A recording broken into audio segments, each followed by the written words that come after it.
Alors, ce qu'il faut comprendre, c'est qu'aujourd'hui, tout repose sur la confiance. On a soif, on ouvre notre robinet, on boit de l'eau, on se dit pas est-ce qu'elle est empoisonnée? Alors qu'on pourrait se poser la question. Et en fonction du pays dans lequel on est, on se poserait la question. C'est une question de confiance. Une confiance de nos infrastructures. Ensuite, quand on donne un secret à quelqu'un, on a confiance en lui. Parce qu'en le révélant, il peut nous créer des problèmes. Ensuite, quand on envoie de l'argent, on a confiance soit en cette monnaie, soit en cette application. Quand on ouvre son téléphone portable et qu'on voit écrit 1 500 € sur notre application Société Générale, on sait que ce n'est pas juste un chiffre sur notre téléphone. Parce que si c'était juste un chiffre, on pourrait rajouter 3 zéros. Non, on sait que c'est vraiment 1 500 parce que c'est un établissement bancaire de confiance qui nous affiche ce chiffre. Que ce soit dans la finance, que ce soit dans la communication, que ce soit dans l'eau qu'on va boire, dans ce qu'on va manger, dans notre façon de nous lever le matin, la confiance est à l'origine de tout. Toute notre fondation et toute notre société, en réalité. De la même façon, à quoi bon aller travailler pour avoir un salaire sur un compte en banque si on n'a pas confiance en cette banque et si on ne sait pas si on peut retirer? Qu'est-ce qui s'est passé en Grèce quand ils ont coupé les distributeurs et qu'ils ont dit qu'ils n'avaient plus de billets et qu'ils n'ont pas permis aux gens tout simplement de sortir? Qu'est-ce qui s'est passé quand au Venezuela, la monnaie s'est effondrée du jour au lendemain? Elle a perdu énormément de valeur et les gens n'avaient aucune autre solution car aucune monnaie de change, aucun moyen de s'évader si ce n'est le Bitcoin qui s'est imposé en héros dans ces deux cas-là. Ce qu'il faut bien comprendre, c'est que dans le monde qu'on est en train de développer, on va de plus en plus vite.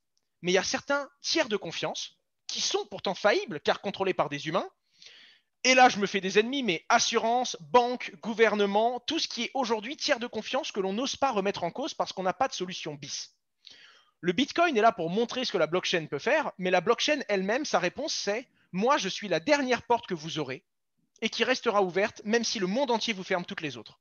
Vous êtes un particulier, que vous soyez en Afrique, en Asie, en France, en Amérique, n'importe où dans le monde, un bitcoin, c'est un bitcoin. La blockchain vous ouvre les mêmes portes, les mêmes chances que les autres.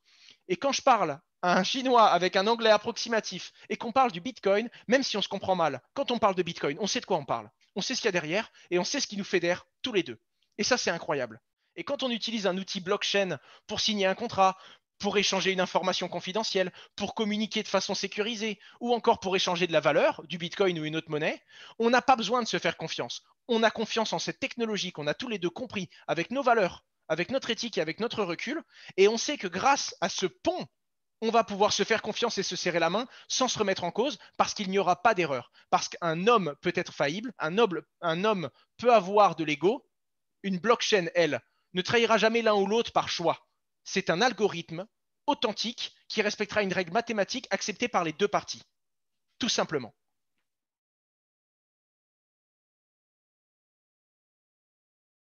Je dirais, c'est comme l'ubérisation, mais l'ubérisation, ça part d'une société. Mine de rien, on connecte des particuliers à des particuliers et ça, c'est merveilleux. C'est monsieur tout le monde qui conduit monsieur tout le monde contre rémunération, mais il reste quand même Uber au milieu qui prend sa commission, qui est un tiers de confiance qui peut abuser de ses utilisateurs. Si on remplace Uber par un algorithme, c'est toujours des particuliers qui rendent service à des particuliers. C'est la blockchain qui peut vérifier ah, ben est-ce que monsieur A a bien été transporté pardon, jusqu'au point B. Et ensuite, c'est la blockchain qui a détenu les fonds. Et si elle estime que Monsieur B a bien fini là où il voulait, ben, il va être rémunéré. Et donc, c'est un algorithme qui peut faire tout le travail de l'homme et on enlève le côté doute. De la même façon, un notaire, il est juste là pour prendre X% de la vente de votre bien et pour vous certifier que la cession a bien été faite. Tout ce qu'une blockchain peut faire, sauf qu'on enlève le pourcentage. On va en prendre un beaucoup plus petit et on va le donner aux êtres humains qui ont des ordinateurs chez eux ou des logiciels qui ont sécurisé cette transaction et qui ont assuré cette cession. Donc ça va être l'ubérisation du monde en général, mais en conservant une maîtrise parfaite et transparente de cette confiance. Ça a une portée énorme et qui peut changer le monde de l'entreprise, tout bien que de la startup, mais ça adresse aussi bien le B2B que le B2C que le B2B2C. Ça s'adresse à tout le monde. Les gens ont peur que ça tue les intermédiaires, mais en fait, je pense que ça va tuer les intermédiaires inutiles. Un intermédiaire qui est utile, c'est toujours mieux. La décentralisation, c'est bien, mais c'est parfois moins rapide qu'avoir un seul partenaire de confiance à qui on serre la main en disant écoute, je te fais confiance.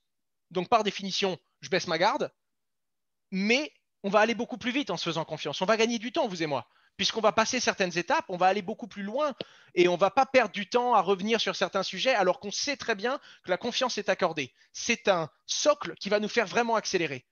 Et la blockchain peut même dire, bah écoutez, venez, on met que la confiance. Vous gardez ce côté tiers de confiance, vous gardez cette accélération, il n'y a que la confiance entre vous deux qu'on va mettre sur la blockchain. Comme ça, pas d'erreur, pas d'abus, et en plus de ça, votre relation de longue date qui a déjà une expérience et qui vous permet d'aller très vite, on va la conserver. Donc la blockchain va permettre de supprimer certains tiers de confiance, mais inutiles, pas tous. Pour moi, les tiers de confiance, ils sont dangereux quand on ne peut pas les remettre en cause. Quand il y a une concurrence, qu'on peut en avoir plusieurs, qu'on peut choisir, il ne faut pas tout décentraliser. Il faut décentraliser ce qui est dangereux et il faut savoir que l'on peut décentraliser ce qui est dangereux. C'est tout.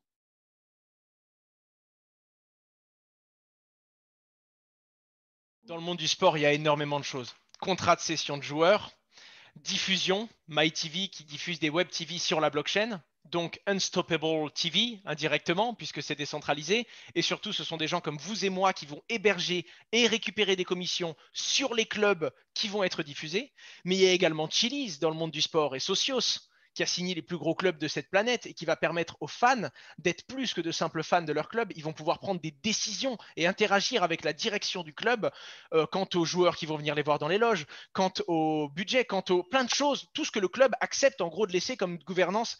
En réalité, oui, rien que dans le monde du sport, je pense qu'on peut faire quelques lignes là-dessus, c'est sûr. Le truc qui est intéressant avec la blockchain, c'est que c'est pas un outil sur mesure. C'est une boîte pour fabriquer des outils sur mesure. Donc la personne qui dit la blockchain, ce serait un trop gros bouleversement, comment ça? La blockchain, on peut faire un milliard de choses avec. Il y a des choses qui seront peut-être trop, il y a des choses qui ne le seront peut-être pas assez. Le plus dur, c'est encore une fois de trouver le juste milieu et de mettre la blockchain là où elle est utile. Quoi qu'il en soit, les grands clubs de foot n'ont pas attendu. Et le Paris Saint-Germain a par exemple signé une tokenisation de son club d'un point de vue de la gouvernance il y a 2 ans. Atlético Madrid, tous les plus grands clubs de cette planète sont en train de le faire. Et c'est ce supporter de l'OM qui va dire non, ça, je n'utiliserai pas, c'est nul, ça me plaît pas parce que X ou Y. Par contre, quand il y a un truc blockchain qui va trouver cool et qui va utiliser, de par son utilisation, il va donner son approbation en fait à cette idée. La blockchain a une règle de base qui est que c'est la blockchain la plus suivie, qui est la plus respectée en quelque sorte. Si un outil blockchain ne vous plaît pas, ne l'utilisez pas. Votre réponse la plus forte, elle est là.